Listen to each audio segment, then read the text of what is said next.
देखिए दोस्तों, आज हम राज्य हड़प नीति को शुरुआत से समझने का प्रयास करते हैं। 1848 से लेकर के 1854 तक भारत में ईस्ट इंडिया कंपनी ने गवर्नर जनरल के रूप में लॉर्ड डलहौजी को नियुक्त किया। लॉर्ड डलहौजी जो था वो विक्टोरिया का शासक भी था। लॉर्ड डलहौजी जो था उसके दिमाग में हर समय ऊट पटांग नीतियां चलती रहती थी। लॉर्ड डलहौजी पूरे भारत में ब्रिटिश साम्राज्य का विस्तार करना चाहता था। इसी की विस्तारवादी नीति के कारण उसने एक नीति अपनाई जिसको नाम दिया उसने राज्य हड़प नीति। उस नीति के तहत वह सभी शासक वर्गों के जो भी राज्य क्षेत्र थे उन पर अपना अधिकार प्राप्त कर लेना चाहता था। अब वो ऐसे तो अधिकार प्राप्त नहीं कर सकता था, इसके लिए उसने एक नीति बनाई। उस नीति का नाम उसने राज्य हड़प नीति रखा। इस नीति के तहत इस नीति का सीधा सीधा मकसद था गोद प्रथा को समाप्त कर देना। इस नीति के तहत अगर किसी शासक वर्ग को संतान की प्राप्ति नहीं होती है तो वह किसी और के बच्चे को गोद नहीं ले सकता था। अगर मान लो गोद ले भी लेता था तो वह उस शासक वर्ग की जो भी संपत्ति क्षेत्र था उस पर शासन नहीं कर सकता था। इस नीति के तहत सबसे पहले लॉर्ड डलहौजी ने 1848 में सतारा को अपने क्षेत्र में शामिल किया। सतारा के जो शासक थे उनके संतान प्राप्ति नहीं हुई थी और सतारा को लॉर्ड डलहौजी ने अपनी इस नीति के तहत अपने साम्राज्य में मिला लिया। उसके बाद 1848 में जैतपुर और संभलपुर को भी अपने क्षेत्र में मिला लिया। 1850 में मेघाट और 1852 में उदयपुर को अपने क्षेत्र में मिला लिया।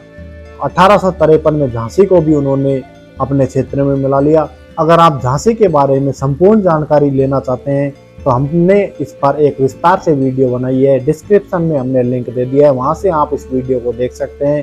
किस प्रकार झांसी पर जो लॉर्ड डलहौजी की यह नीति थी वो लागू की उसने और किस प्रकार झांसी पर उसने अपना कब्जा किया, पूरी विस्तार से हमने जानकारी दी गई है। डिस्क्रिप्शन में लिंक है, अगर आप इस वीडियो को झांसी के बारे में वीडियो देखना चाहते हैं तो देख सकते हैं। वहीं 1854 में नागपुर और 1855 में करौली पर भी उन्होंने अपना शासन स्थापित कर लिया। वहीं अवध के नवाब जो थे उनको हटा करके गद्दी और 1856 में अवध को भी अपने क्षेत्र में मिला लिया। इस प्रकार 9 राज्यों को अपने क्षेत्र में इन्होंने मिला लिया और विस्तारवादी नीतियों के साथ में ये आगे बढ़ते जा रहे थे। ब्रिटिश साम्राज्य को संपूर्ण भारत में फैलाना चाहते थे।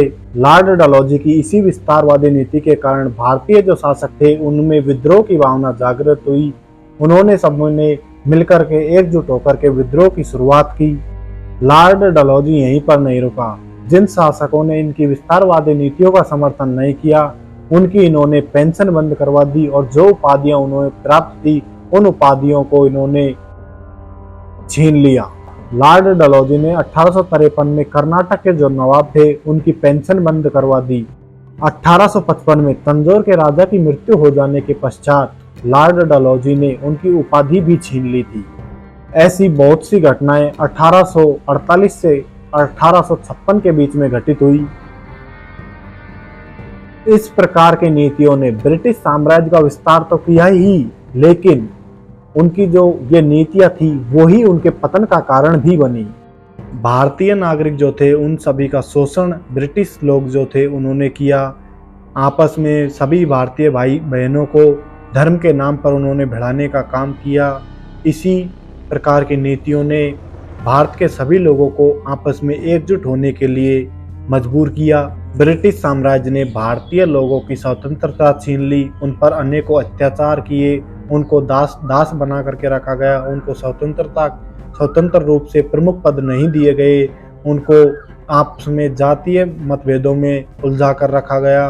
सभी प्रकार के समीकरणों के कारण भारतीय लोग जो थे उन्होंने ब्रिटिश साम्राज्य के खिलाफ एक आक्रामक मुहिम छेड़ दी। 1857 की क्रांति भी इसी कारण हुई थी, क्योंकि ब्रिटिश जो कंपनी ईस्ट इंडिया कंपनी थी वो भारतीय शासकों पर अत्याचार कर रही थी। हड़प नीति वो लेकर के आए थे। हड़प नीति इसका प्रमुख उद्देश्य गोद प्रथा को समाप्त कर देना था।